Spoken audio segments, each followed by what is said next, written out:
Hey everyone, Works here. I'm gonna adjust this camera just slightly. There we go. Hey everyone, Works here. So this is the start of the new series that I announced a couple of weeks ago, where I'm going to be doing video game music breakdowns.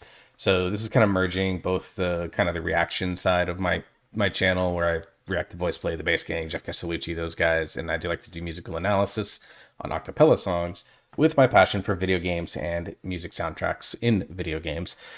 So basically, this is a series where I'm basically just going to not do reaction videos. We're going to be doing more music breakdown. Now, I took some music theory and music composition classes in college and stuff like that, and those muscles have kind of always been laying dormant within me. The reaction videos, I've been slowly re-strengthening them. So I wanted to try doing something different with a style of music that I'm actually much more familiar with, and that is orchestral type music with no vocals, generally speaking. This is where kind of my bread and butter is in music, in terms of the type of music that I'm the most comfortable talking about, the most type of music I'm most comfortable breaking down and getting into. So that's why we're doing this series. This is going to be a long intro, by the way, so I apologies because I just kind of want to lay out everything about this series. I haven't got a name for it, so if you have a good name for this series, put it in the comments below. I'd love to hear it. But basically what I'm doing with this series is I'm going to be going through and doing a number of musical breakdowns on different video game soundtrack songs. Generally, I'm going to group it by game. Obviously, you can see in that side that this is going to be the style for this. So you're going to get more of me, because video game music typically doesn't have any video to go with it. It's just the audio. So you're going to get my big ass head here in the majority of your screen, and then the video down in that breakdown. I know a lot of reactors do it this way for their acapella reactions. I prefer not to, but for this setup, I think it's going to be best. Now, this isn't going to be me listening to it and then going back and breaking it down like I did with a lot of my first time reactions. I've heard all of these songs a billion times. Particularly Octopath Traveler is one of my favorite soundtracks in gaming. So we're not going to be like doing that style. These videos are, generally speaking, probably going to be a little bit shorter because music soundtracks typically aren't all that long compared to potential acapella ones. And because there's not anything going on visually, we get to just really hone in on the music side. Now, for those of you that are unaware, for Octopath Traveler, it's a Japanese role-playing game that was published by Square Enix, made by a studio called Acquire. And it was released in 2018 for the Nintendo Switch, eventually released later on Steam for PC. Excellent game. It's a throwback in some ways to the old style RPGs of the 90s, where there was turn-based combat systems, but they've done things to add depth to the systems. And in this game, the story of it is really these 8 characters, which, ironically enough, they all spell out Octopath. So it's Ophelia, Cyrus, Terion, Ulberic, Primrose, Alphen, Tressa, and Honnet. Those are the 8 characters, so they spell Octopath. Of course, 8 being octo. You're getting a lot of allegory there. This game basically follows each character's own version of their short story, and then they all kind of converge at the end. That was one of the kind of critiques of the game, is that the stories didn't really connect on an individual level as you were playing through them. They didn't really connect until the end. A correction they've kind of made for the second game of this that they released. But that's the basics of it. Now, the soundtrack was written by a composer named Yasunori Nishiki, who is not, up until really on this, he wasn't super well known, but I think he is now pretty well known in the space. This was being like a true watermark of his file. He has done stuff for Final Fantasy VII Rebirth. One Wing Angel Rebirth is also his piece of work, which is a fantastic rendition of One Wing Angel, a song we will probably get to eventually. But this is kind of the thing that put him on the map in a lot of people's eyes in terms of music composers that you really need to watch out on. Now, Japanese music composers inevitably, and in some ways, unfortunately, all get compared to Nobuo Uematsu, who is the original Final Fantasy director or music director. After Final Fantasy X, I believe, he stepped away from doing Final Fantasy game soundtracks. But was there for some of the most iconic music in Final Fantasy. And unfortunately, just like a lot of American composers get compared to John Williams in the movie scene, Japanese video game composers all get compared to Nobuo Uematsu in the Japanese scene. In some ways, it's somewhat unfair, things like that. Apologies, my screen went dark on me there. So you heard the just first couple of notes on that. We're going to be talking about that here in a second. But basically, uh, this is kind of like I said, it's this crowning achievement, and so we're going to go through and we'll listen to a few things. So the plan for Octopath Travelers, we're going to do a handful of videos on this. Today we're going to obviously start with the main theme, but we're going to talk about a character theme, a region theme, a boss battle, and probably two boss battle themes. Like a mid-level boss battle theme, and then one or two end boss battle themes.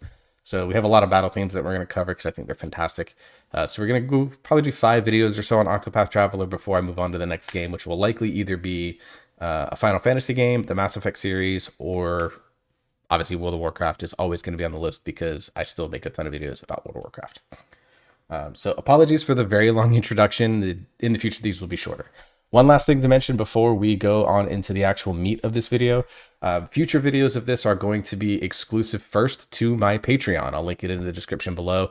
I only ask that you sub at the $3 tier for now because I'm still trying to figure out $5 tier rewards. I'm not asked, basically I'm putting in extra effort here. I'm trying to expand my growth and grow as a creator. So I'm having to do some things that aren't completely free in order to try and make it feel like it's worth my time. I'm still going to do them either way if they're fun, but I would like to at least make something off of it if I can. That said, I'm not going to keep them exclusive to Patreon for forever.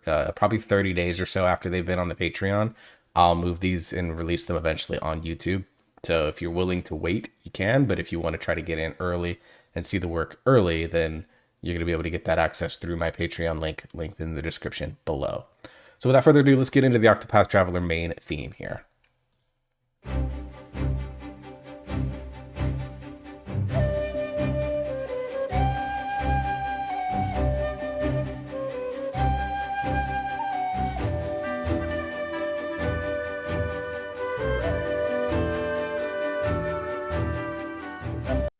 So that's our first 8 bars here. So right away, what Yasunori Nishiki wants to do is establish this as kind of like a grand adventure. And you get that right off the beginning with his way that he does his strings instruments. So a lot of cellos, some violins, things like that with that dun dun dun dun dun dun dun, leading into our flute solos. So listen right here at the beginning. It really kind of sets this tone that you're going on some sort of adventure. If you think about relating this to movies, you think about like Lord of the Rings when Bilbo Baggins says, "I'm going on an adventure" in the first Hobbit. What's the music that plays? It's very much in this style. And what it's really doing is just kind of, like I said, it's setting the tone for this is going to be something a little bit different. You're going to experience something that is people on a journey of sorts. So listen to one more time and then kind of feel in the beginning, like if you were imagining that you're going to go on this adventure, you want to go, all these stories have different tones to them. Someone like Tressa, who is in the hat, the short girl in the hat on my background. She's right there where my thumb is at. That's Tressa. For example, her story is actually like very jovial. Like she's a merchant who's trying to find out who she is. Whereas the lady in red right over my shoulder here, Primrose, hers is very dark. She's out for revenge. So you get this really nice mix. But if you think about like if you were going on an adventure, what type of music would you hear in your head? It's really this.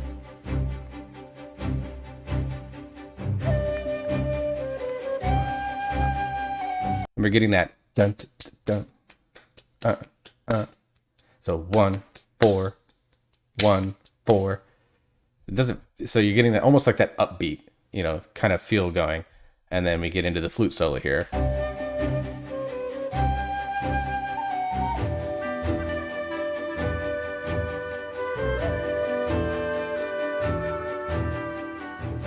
we get this really nifty call and response that goes on between the flute and the oboe here, where we get the do do do do do do do do do. This little melody right here. Right here. Clarinet joins too.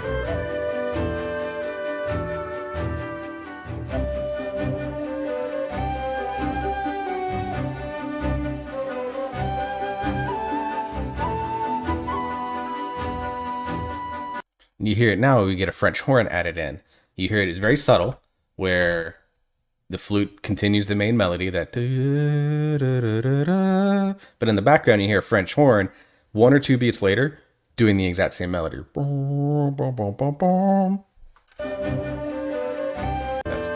So listen, right here.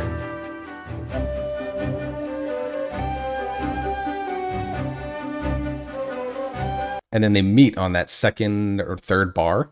They meet doing the do do do.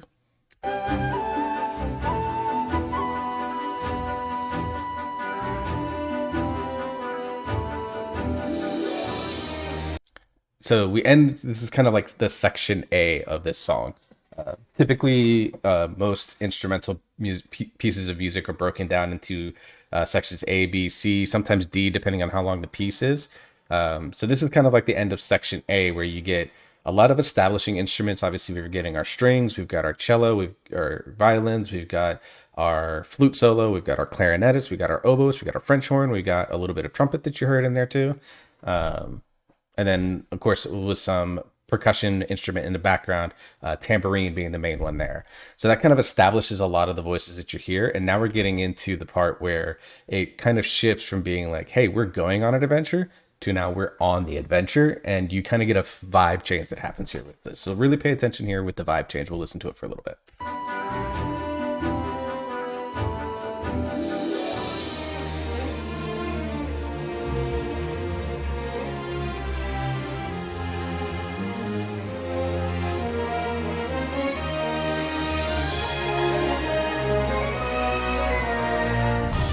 So you can see really how we're starting to build and establish. And now we've gone from, hey, I think I'm going on it. I want to go on an adventure to, hey, I'm starting to go on an adventure.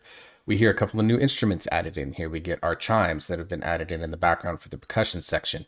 We're now seeing more trumpet. Violins start to get highlighted a little bit. We add in a little more sort of low tones in a baritone. I think I heard it back there. Nothing really in the tuba section yet, I don't think.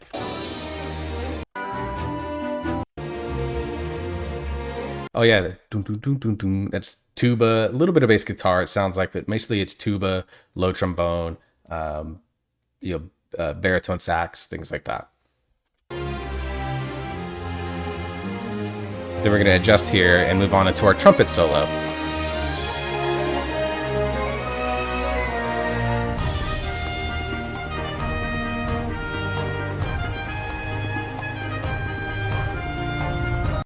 So now we add this trumpet solo here, which is brilliant sounding. But then if you also notice with the drums, we're getting this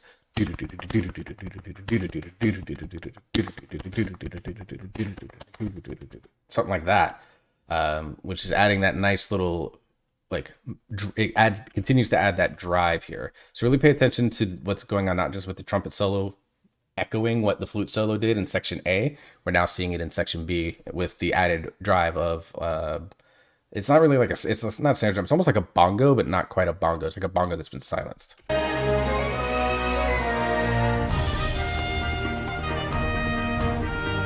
Actually, that's a straight bongo.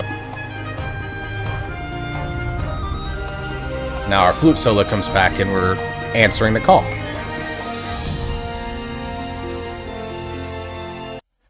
And now you see you're getting what we call in theory music a transition setup.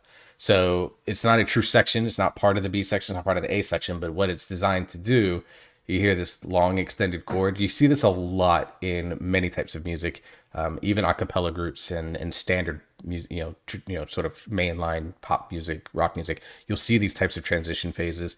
They usually do it with lyrics in some form or fashion. In instrumental music, obviously there's no words, so you have to do it musically in a way that makes sense without it feeling jarring.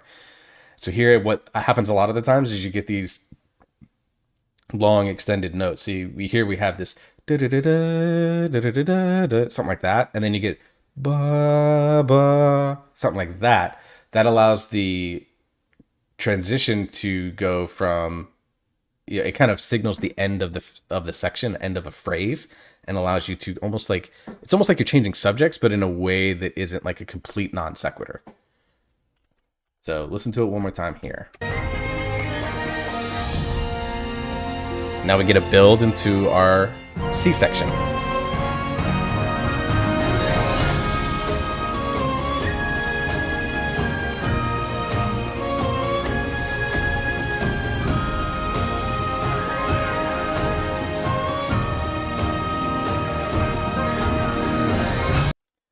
So the only thing that's changed, and like I got chills here as I'm doing this. So really, the only thing that has changed is our our key has jumped to semitone from whatever it was. I'm not good at identifying the key. I don't have the sheet music in front of me, so I can't tell. But what makes this section sound so much more epic is a combination of wall of sound that's going on and all these elements that the first 60 seconds introduced are all now combining into one thing where now you're on the true grand adventure. So our bongos are in here, our tambourines are in here, the chimes are in. Obviously, we're getting full string set up here with violins, cellos, standing bass, I think, is in there, tubas, trombones. Trumpets are going to come in here in just a second. Our trumpet soloist is going to come in here in a second. And so all it's doing is adding this up, but then you're getting this underneath rhythm that's really, really cool.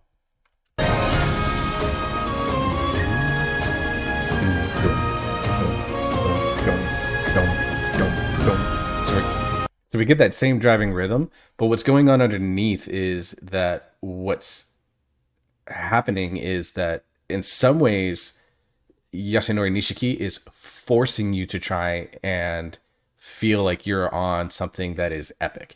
And that's one of the great things about instrumental music is that in a lot of ways, it can be open to your own translation. We're actually going to listen to a song when I do Mass Effect that is both a theme that is used for when a character dies, but is also used as the theme for love. And the context in the game changes how it feels. But when you listen to it, you can see just how smart Jack Wall did that. We'll talk about that later.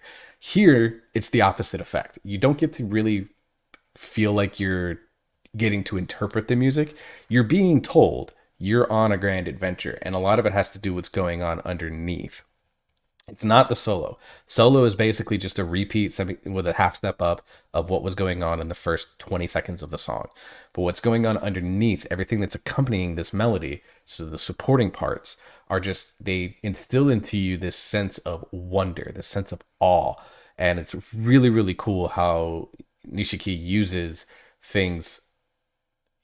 like, there's a lot of specific chord stuff that I don't fully understand, but the idea that he's going for is he wants you to basically feel like you're building up the entire time. I mean, we're only a minute and a half or so into this piece, and you can tell how we've just built from, I think I'm going on adventure, to there's other people on adventures, to now we're in the full-on adventure mode here. So let's listen one more time here.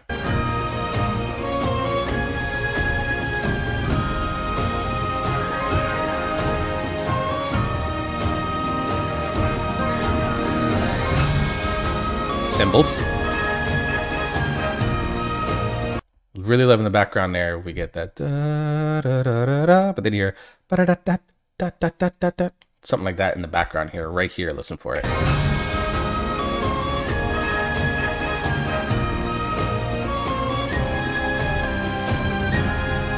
Minor to major, major to minor, one of the two.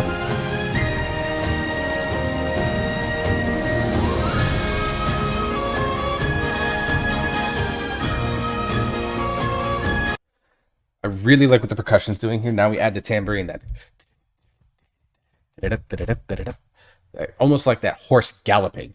So if you know, when you hear, like, if you think of any horse, I don't know if you could hear that on the mic. It sounds like this. So apologies for that, your ears, but almost like that horse galloping, which when you think of like watching Lord of the Rings or any kind of medieval Western fantasy type show, when characters are on horses galloping down a field or down a street or something, there's a level of anxiety and anticipation or a sense of urgency that's built in. And the tambourine in the background is driving that, along with the bongos continuing there. And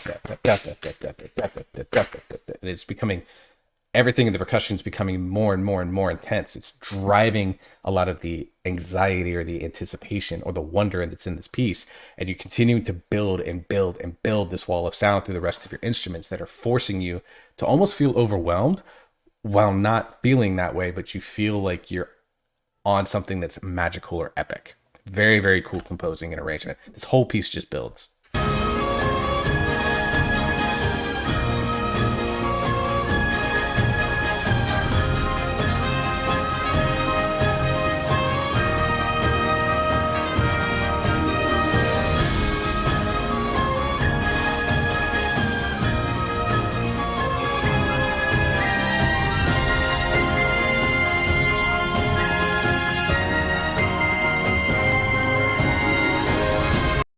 Right there, you almost with that really high notes that the flutes is doing, almost like in a piccolo range.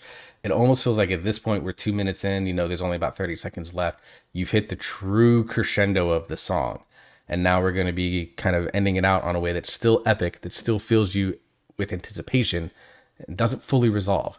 So just very cool. You see just that entire wall of sound just driving and driving and driving and beating you in the head almost by saying, hey, you're going on something that's very cool. You're about to experience wonder. You're about to experience tremendous enemies, tremendous story, great power, very cool stuff. Like it's all kind of building and trying to prep you mentally for what you're about to experience in the game.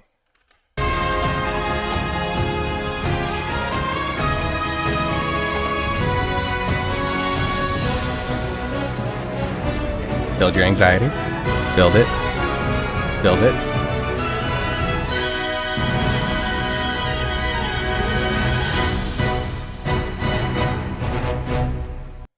And then we end with a very stereotypical way to end epic music with some big unison boom boom boom boom type chord.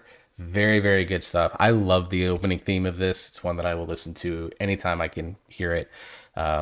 We get this really cool build, and then, like I said, that bump bump bump bump right there at the end doesn't actually fully resolve your feelings. Like if anything, is designed, and its intention rather is to try and make you want to hit that start button and get in and find out what you're about to discover. So it's designed and intended in a way that is not wanting you to just keep listening or feel like you've hit the end of something. It feels like it's cliffhangered you in a way, while still feeling like it's the end of the piece. It's like you ended a chapter almost. And ironically enough, this game is every character is 4 chapters. So it really is designed to make you feel like you hit the end of the chapter there. So I love this piece. I think it's a great opening theme, one that's, I think, very underrated, and does a lot of things that I think is very, very cool. So yeah, that's the end of this video, guys. That's the first in the official, whatever I end up calling this series, where I take my passion for video game music, my passion for analyzing things, and combine them into one. If you enjoyed this video, like, share, subscribe, and subscribe to my Patreon so you can get access to future videos. I don't have a full schedule yet. I'll try to probably do one of these a week going through the month of March, and then we'll kind of see how things go. I might release a couple in a week, depending on how froggy I feel with making content. I'm putting a lot on my plate between my full-time job, my weekend parent duties, doing World of Warcraft content, doing acapella reaction content, and trying to do those in a timely fashion. And then doing this series on the side, as well as a couple of other videos that I've got that are going to be a little bit more personal in nature. I've already talked about the one that'll be releasing in 4 days when this releases. So overall, it's I've got a lot going on. So any support that you could give me, any feedback that you have, I would really love to hear it in the comments below. And if you want to support me, subscribe to the YouTube channel, follow me on Twitch, follow me and subscribe there if you would like. Follow me and subscribe on Patreon if you want to get more stuff. I'm working slowly on building up the Patreon, so I would love to hear some ideas of things that you would like to see with Patreon as well. I'm open to it. I'm basically asking for some help here because I feel like I've got a ton going on, and I don't want to feel overwhelmed by it, but I'm trying not to feel a little overwhelmed, and I am. So, but that's the end of this video, guys. Thank you so much for joining me for this adventure. I hope you enjoyed this as much as I had fun listening and breaking this stuff down. So until the next video, I hope you all stay safe. I hope you're enjoying yourself. You have fun. Love you all. See you next time.